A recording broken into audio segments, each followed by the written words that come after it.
మల్లారెడ్డి రెండు తెలుగు రాష్ట్రాల్లో ఈ పేరు ఎంతో ఫేమస్. బీఆర్ఎస్ ఎమ్మెల్యే, మాజీ మంత్రిగా కొనసాగిన ఆయన చిన్నపిల్లల దగ్గర నుంచి పెద్దవారి వరకు తెలిసిన నాయకుడు. పూలమ్మిన పాలమ్మిన డైలాగ్తో మరింత ఫేమస్ అయ్యారు. ఇలా తెలంగాణ రాజకీయాల్లో కొంతమందికి ఎంటర్టైనర్గా పేరు తెచ్చుకున్నారు మల్లారెడ్డి. ఈ నేపథ్యంలో తాజాగా ఆయన మరోసారి ఆసక్తికర వ్యాఖ్యలు చేశారు.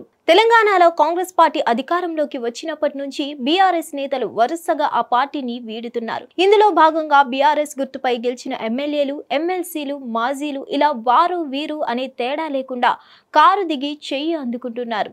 ఈ నేపథ్యంలోనే కాంగ్రెస్ పార్టీలో చేరే విషయంపై మల్లారెడ్డి ఆసక్తికరంగా స్పందించారు. అదేంటంటే తాను కాంగ్రెస్ పార్టీలో చేరేందుకు సిద్ధమే అని చెప్తూనే ఓ ఆసక్తికర కండిషన్ కూడా పెట్టారు. ఈ మేరకు తనకు కాంగ్రెస్ ప్రభుత్వంలో హోంమంత్రి పదవి ఇస్తేనే కాంగ్రెస్ పార్టీలో తక్షణమే చేరేందుకు సిద్ధంగా ఉన్నట్లు మల్లారెడ్డి ప్రకటించారు.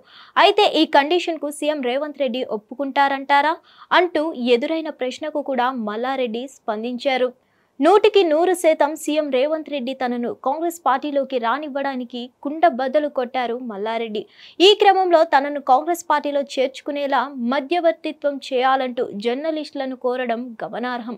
అదే సమయంలో హోంమంత్రి పదవి కూడా ఇచ్చేటట్లు సీఎంతో మాట్లాడాలని జర్నలిస్టులను కోరుతున్నారు మల్లారెడ్డి.